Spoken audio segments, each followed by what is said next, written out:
Hello friends, இந்த வீடியோவில் பார்த்தீங்கன்னா சால்ட்ரிங் ஸ்டாண்ட் எப்படி செய்கிறதா பார்க்க போகிறோம். இது வந்து பார்த்தீங்கன்னா 3-in-1 கேஜெட்டாகவும் யூஸ் பண்ணிக்கலாம். நம்ம வந்து பார்த்தீங்கன்னா சால்ட்ரிங் அடிக்கடி யூஸ் பண்ணும்போது முன்னாடி நிப்பு வந்து அடிக்கடி பிளாக் ஆயிரும். இதை வந்து நம்ம தேய்ச்சி சால்ட்ரிங் பண்ணுற மாதிரி யூஸ் பண்ணிக்கலாம். பார்த்தீங்கன்னாலே தெரியும், எம்ஆர் சீட் வந்து ஒட்டியிருக்கேன். வாங்க இது எப்படி செய்கிறதுன்னு வீடியோக்குள்ளே பார்க்கலாம். இது வந்து பார்த்தீங்கன்னா ஒயரு எல்லாமே எள்ளி சுருட்டி வச்சுக்கிற மாதிரி சால்ட்ரிங் பேஸ்ட் எல்லாம் வைக்கிற மாதிரி ரெடி பண்ணியிருக்கேன். வாங்க வீடியோக்குள்ளே எப்படி செய்கிறதுன்னு பார்க்கலாம். இது செய்கிறதுக்கு வந்து பார்த்தீங்கன்னா ஓல்டு லேப்டாப் பேட்ரி ஒன்று எடுத்திருக்கேன். நீங்கள் வந்து இதுக்கு பதிலாக உட்டு இரும்பு கூட எடுத்துக்கலாம். நான் வந்து பார்த்தீங்கன்னா இது வீட்டில் இதாக இருக்குது, அதனால் இதை எடுத்துக்கிறேன். பார்த்தீங்கன்னா நல்லா வெயிட்டாகவே இருக்கிற மாதிரி எடுத்துக்கோங்க. நெக்ஸ்ட்டு வந்து பார்த்தீங்கன்னா ஒரு ஸ்ப்ரிங் எடுத்துருக்கேன். நீங்கள் வந்து இரும்பு கம்பியை வளைச்சிட்டு கூட இந்த மாதிரி எடுத்துக்கலாம். நல்ல பெரிய கம்பியை வளைச்சி விட்டு நீங்கள் எடுத்துக்கோங்க. நெக்ஸ்ட்டு வந்து பார்த்தீங்கன்னா இது வந்து சால்ட்ரிங் பேஸ்ட்டு. நான் வந்து சிரிஞ்சில் ஏற்றி வச்சுருக்கேன். நீங்கள் வேணால் இது மாதிரி ஏற்றி வச்சு கூட யூஸ் பண்ணிக்கலாம், யூஸ்ஃபுல்லாக இருக்கும். இது வந்து பார்த்தீங்கன்னா அதை வைக்கிற மாதிரி மவுண்ட் பண்ணுற மாதிரி ஒரு டப்பா வச்சுருக்கேன். இது வந்து வீடியோவில் காட்டுறேன் எப்படி மவுண்ட் பண்ணுறதுன்ட்டு. பார்த்தீங்கன்னா இந்த மாதிரி தான் மவுண்ட் பண்ண போகிறோம். நான் வந்து பார்த்தீங்கன்னா ரெடி பண்ணுறது என்னால் வீடியோ எடுக்க முடியல, அதனால் எப்படி பண்ணியிருக்கேன்னு காட்டுறேன். இதை வந்து எப்படி ஃபிக்ஸ் பண்ணியிருக்கேன்னு பார்த்தீங்கன்னா ஸ்ப்ரிங் இருக்கிறதால ஒரு ட்ரில் மிஷின் வச்சு ஒரு ஹோல்ஸ் போட்டு ஒரு நெட்டை வச்சு அங்கே டைட் பண்ணிவிட்டேன்.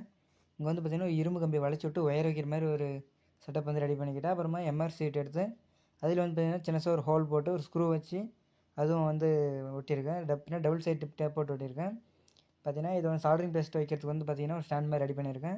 பார்த்தீங்கன்னா சால்ட்ரிங் மிஷின் வைக்கிறதுக்கு ரெடி பண்ணியாச்சு, நல்லா ஸ்ட்ராங்காகவே இருக்குது. பார்த்தீங்கன்னா ஒயர் வைக்கிற மாதிரி இடம் வந்து கரெக்டாக செட் பண்ணியிருக்கேன். வீடியோவில் பார்க்குற மாதிரி நீங்கள் வந்து ரெடி பண்ணிக்கோங்க. பார்த்தீங்கன்னா நீங்கள் வந்து ஒயர் இந்த மாதிரி சுருட்டி கூட வச்சுக்கலாம். பார்த்தீங்கன்னா ஒயர் ஃபிக்ஸ் பண்ணுற இடத்துல ஃபிக்ஸ் பண்ணும்போது நல்லா கரெக்டாக ஃபிக்ஸ் ஆகிக்குது. பார்த்தீங்கன்னா தெரியும், வீடியோவில் காட்டுற மாதிரி ரெடி பண்ணிக்கோங்க. நல்லாவே இருக்குது.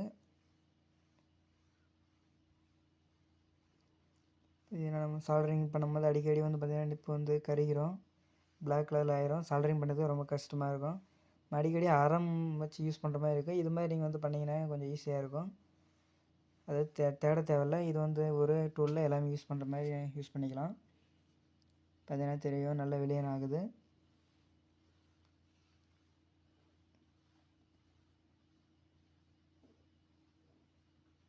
ஓகே ஃப்ரெண்ட்ஸ், வீடியோ பிடிச்சிருந்தால் லைக் பண்ணுங்கள். தேங்க்ஸ் ஃபார் வாட்சிங்.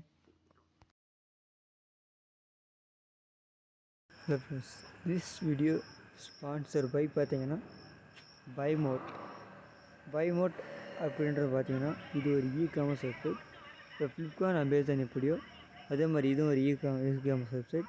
இது பார்த்தீங்கன்னா உங்கள் வீட்டுக்கு தேவையான எண்ணெய், அப்புறம் நூடுல்ஸ், அப்புறம் உங்கள் ஷாம்பு, அப்புறம் ஸ்நாக்ஸு, ஒரு ஹார்லிக்ஸ், பூஸ்ட்டு, அதுக்கப்புறம் கெலாக்ஸ், டூத்பேஸ்ட், அப்புறம் டாய்லெட் தேவையானது, டீ தூள், அப்புறம் சோப்பு தூள், அப்புறம் உங்கள் சாமிக்கு பொருள் தேவையானது எல்லாமே இந்த ஆப்பில் இருக்கும். அதுவும் மற்ற இ-காமர்ஸ் வச்சு கம்பேர் பண்ணும்போது குறைஞ்ச ரேட்லேயும் இருக்கும். இப்போ பார்த்தீங்கன்னா உங்களுக்கு 24 ஹவர்ஸ் பார்த்தீங்கன்னா வாட்ஸ்அப்பில் நீங்கள் அவங்களுக்கு சேட் பண்ணி மெசேஜ் பண்ணிக்கலாம். இதை பற்றி ஃபுல்லி டிஸ்கிரிப்ஷன் கொடுத்துருக்கேன், மறுபடியும் யூஸ் பண்ணிக்கோங்க. தேங்க்யூ.